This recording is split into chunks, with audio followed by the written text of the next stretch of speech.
Good morning. I pray that all of you and hope that all of you are going very well today.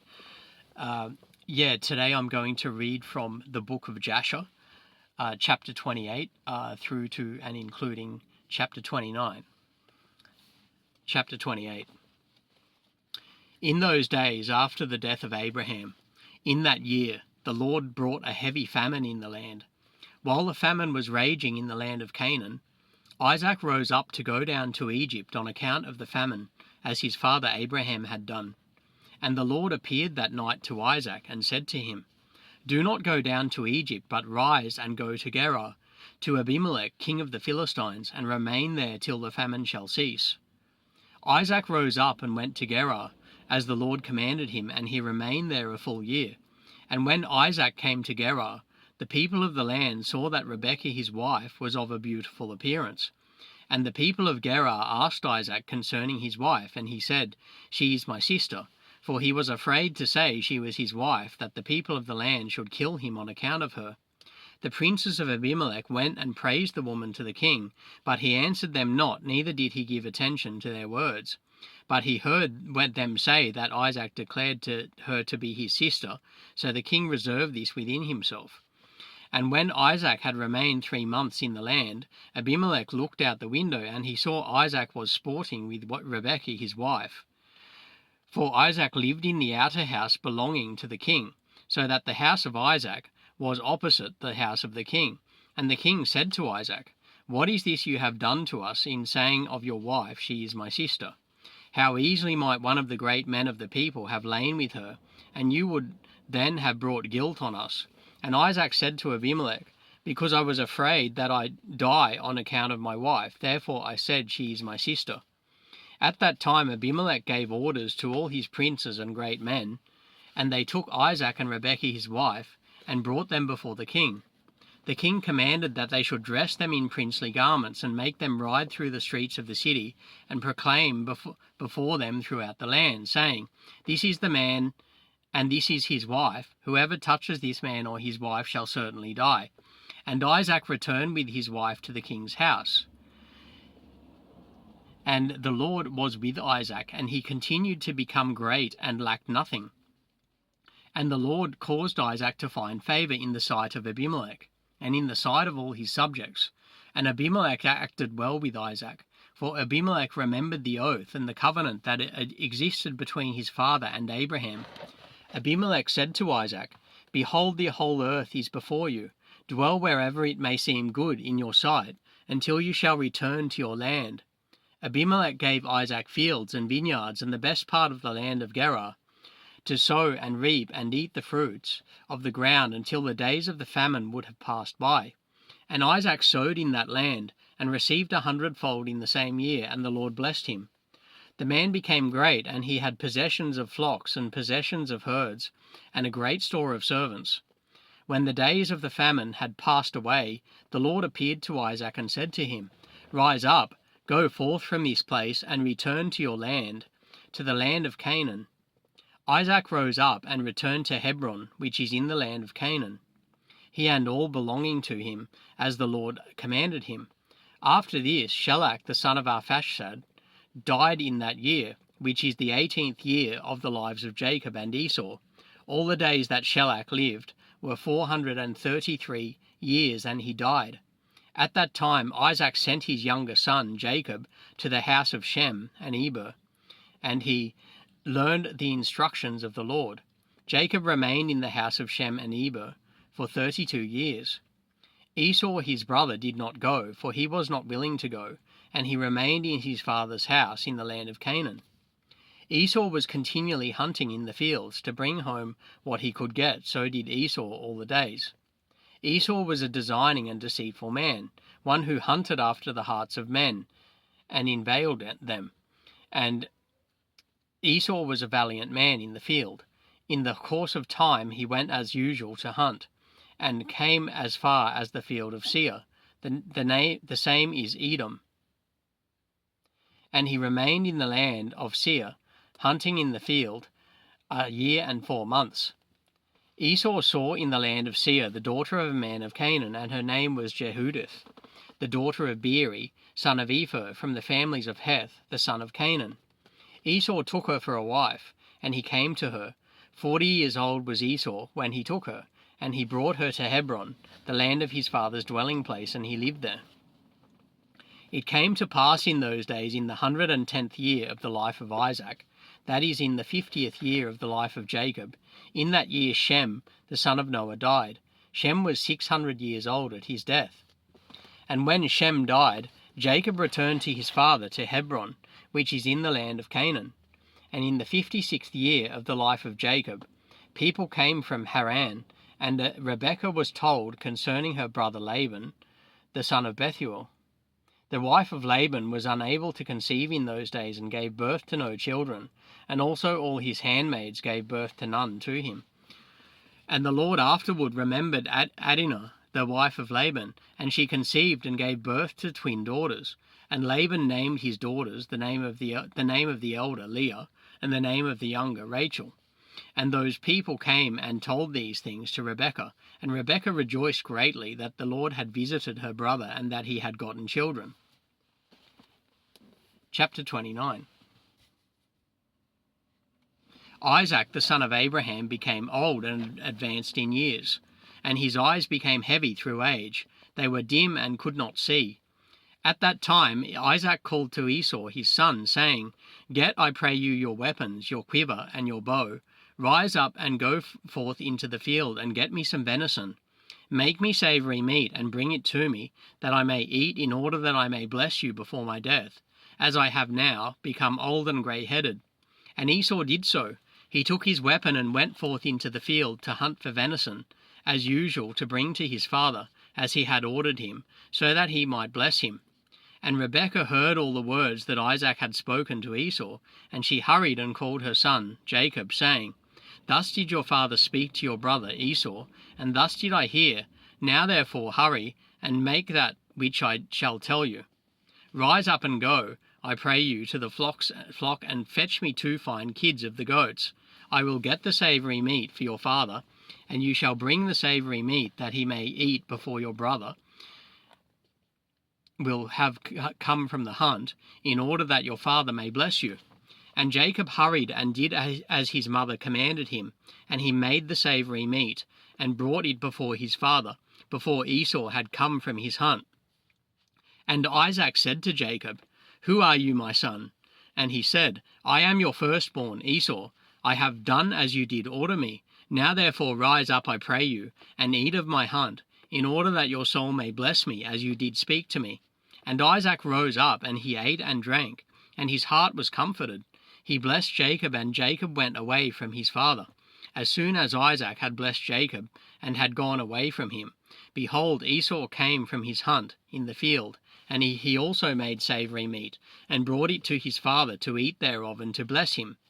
And Isaac said to Esau, And who was he that has taken venison, and brought it me before you came, and whom I did bless? And Esau knew that his brother Jacob had done this, and the anger of Esau was set ablaze against his brother Jacob, that he had acted thus toward him. And Esau said, Is he not rightly called Jacob? For he has supplanted me twice. He took away my birthright, and now he has taken away my blessing. And Esau wept greatly. When Isaac heard the voice of his son Esau weeping, Isaac said to Esau, What can I do, my son? Your brother came with subtlety and took away your blessing. Esau hated his brother Jacob on account of the blessing that his father had given him, and his anger was greatly roused against him.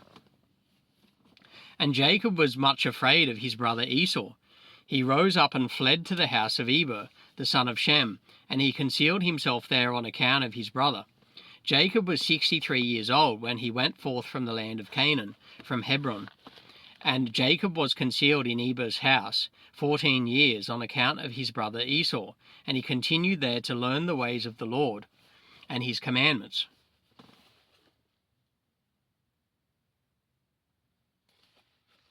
When Esau saw that Jacob had fled and escaped from him, and that Jacob had cunningly obtained the blessing, then Esau grieved greatly. He was also troubled at his father and mother. He rose up and took his wife and went away from his father and mother to the land of Seir, and he lived there. Esau saw there a woman from among the daughters of Heth, whose name was Bosmath, the daughter of Elon, the Hittite.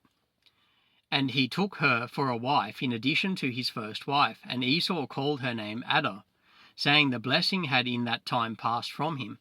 And Esau lived in the land of Seir 6 months, without seeing his father and mother. And afterward Esau took his wives and rose up and returned to the land of Canaan. And Esau placed his 2 wives in his father's house in Hebron. The wives of Esau troubled and provoked Isaac and Rebekah with their works, for they walked not in the ways of the Lord, but served their father's gods of wood and stone, as their father had taught them. They were more wicked than their father. They went according to the evil desires of their hearts, and they sacrificed and burnt incense to the Baalim. And Isaac and Rebekah became weary of them. And Rebekah said, I am weary of my life because of the daughters of Heth. If Jacob took a wife of the daughters of Heth, such as these, which are of the daughters of the land, what good then is life to me? In those days Adah, the wife of Esau, conceived and gave birth to him a son. And Esau called the name of the son who was born to him Eliphaz. And Esau was 65 years old when she gave birth to him. Ishmael, the son of Abraham, died in those days, in the 64th year of the life of Jacob. And all the days that Ishmael lived were 137 years, and he died. And when Isaac heard that Ishmael was dead, he mourned for him, and Isaac lamented over him many days. At the end of 14 years of Jacob's residing in the house of Eber, Jacob desired to see his father and mother, and Jacob came to the house of his father and mother to Hebron. And Esau had in those days forgotten what Jacob had done to him, in having taken the blessing from him. And when Esau saw Jacob coming to his father and mother, he remembered what Jacob had done to him, and he was greatly incensed against him, and he sought to kill him. And Isaac the son of Abraham was old, and advanced in days. And Esau said, Now my father's time is drawing nigh, that he must die. And when he shall die, I will kill my brother Jacob. This was told to Rebekah, and she hurried and sent and called for Jacob her son. And she said to him, Arise, go and flee to Haran, to my brother Laban, and remain there for some time, until your brother's anger be turned from you, and then shall you come back. And Isaac called to Jacob and said to him, Take not a wife from the daughters of Canaan, for thus did our father Abraham command us according to the word of the Lord, which he had commanded him, saying, Unto your offspring will I give this land, if your children keep my covenant that I have made with you. Then I will also perform to your children that which I have spoken to you, and I will not turn away from them. Now therefore, my son, listen to my voice, to all that I shall command you, and refrain from taking a wife from among the daughters of Canaan. Arise, go to Haran, to the house of Bethuel, your mother's father, and take to you a wife from there, from the daughters of Laban, your mother's brother. Therefore be careful, that you should not forget the Lord your God, and all his ways in the land to which you go, and should get connected with the people of the land, and pursue vanity, and turn away from the Lord your God. But when you come to the land, there serve the Lord. Do not turn to the right or to the left from the way which I commanded you, and which you did learn. And may the Almighty God grant you favor in the sight of the people of the earth, that you may take there a wife according to your choice, one who is good and upright in the ways of the Lord. May God give to you and your descendants the blessing of your father Abraham, and make you prolific and reproduce, and may you become a multitude of people in the land where you go. May God cause you to return to this land, the land of your father's dwelling, with children and with great riches, with joy and with pleasure. And Isaac finished commanding Jacob and blessing him, and he gave him many gifts, together with silver and gold, and he sent him away. Jacob listened to his father and mother. He kissed them and arose and went to Paddan Aram. And Jacob was 77 years old when he went out from the land of Canaan from Beersheba. When Jacob went away to go to Haran, Esau called to his son Eliphaz, and secretly spoke to him, saying, Now hurry, take your sword in your hand, and pursue Jacob, and pass before him in the road, and lurk for him. Kill him with your sword in one of the mountains, and take all belonging to him, and come back. Eliphaz the son of Esau was an active man, and expert with the bow, as his father had taught him, and he was a noted hunter in the field and a valiant man. Eliphaz did as his father had commanded him, and Eliphaz was at that time 13 years old. Eliphaz rose up and went and took 10 of his mother's brothers with him, and pursued Jacob. He closely followed Jacob, and he lurked for him in the border of the land of Canaan, opposite to the city of Shechem. And Jacob saw Eliphaz and his men pursuing him. Jacob stood still in the place in which he was going, in order to know what this was, for he did not know the thing. Eliphaz drew his sword, and he went on advancing, he and his men, toward Jacob. And Jacob said to them, "Why have you come here? And what does it mean that you pursue with your swords?"